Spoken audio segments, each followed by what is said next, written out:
Good morning ছাত্ৰ ছাত্ৰীসকল। মই আজি দশম শ্ৰেণীৰ অধ্যায় 1 বৰগীতৰ বিষয়ে আলোচনা কৰিম।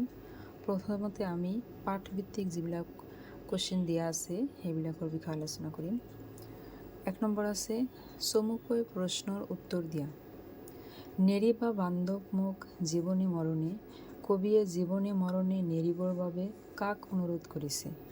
উত্তৰ হ'ব ভগৱানক অনুৰোধ কৰিছে। খ নম্বৰ হৈছে চনক চনন্দ যোগী যাহাকো ধিয়ায়, চনক চনন্দ আদি যোগীসকলে কাক ধ্যান কৰে বুলি কৈছে? উত্তৰ হ'ব চনক চনন্দ যোগীসকলে ভগৱানক ধ্যান কৰে বুলি কৈছে। কবি কিহত আতুৰ হোৱা বুলি কৈছে?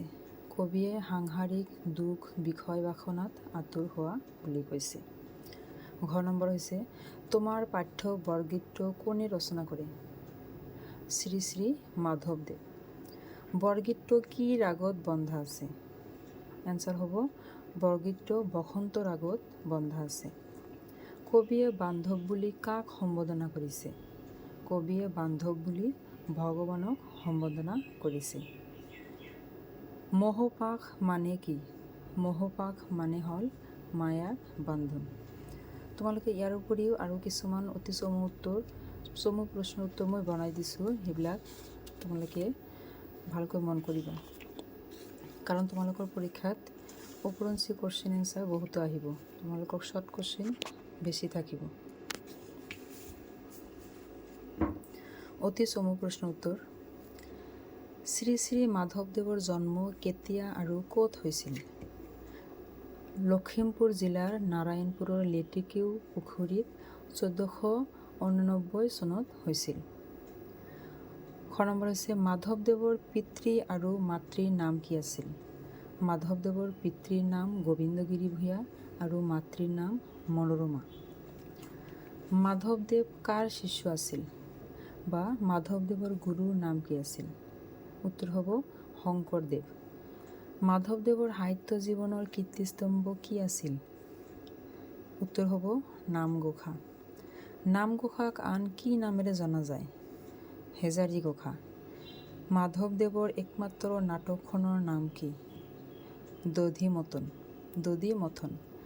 দধিমথন নাটকখনক আন কি নামেৰে জনা যায়? অৰ্জুন ভঞ্জন। মাধৱদেৱ ৰচিত কাব্যখনৰ নাম কি? ৰাজসই কাব্য। মাধৱদেৱৰ বৰগীতটোত কি ৰস বা ভাৱ প্ৰকাশ পাইছে? দাস্য ভক্তি ভাৱ প্ৰকাশ পাইছে। মাধৱদেৱে ৰচনা কৰা বৰগীতৰ সংখ্যা কিমান? 191টা।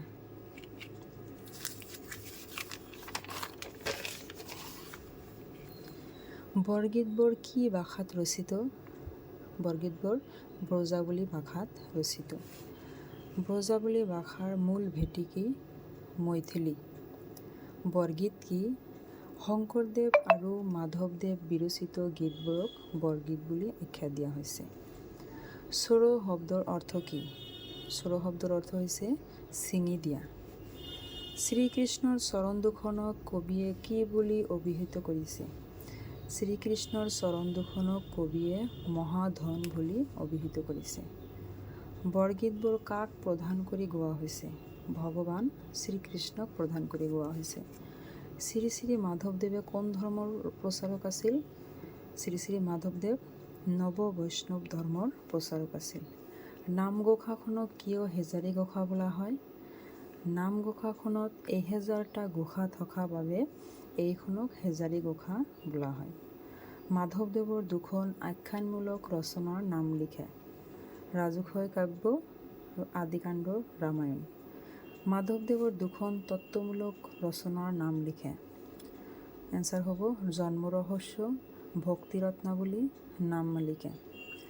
মাধৱদেৱৰ ৰামায়ণৰ কোন খণ্ড প্ৰণয়ন কৰে? আদিকাণ্ড ৰামায়ণ। ভক্তৰ বাবে পৰম ধন কি? ভক্তৰ বাবে পৰম ধন হ'ল হৰিৰ চৰণ।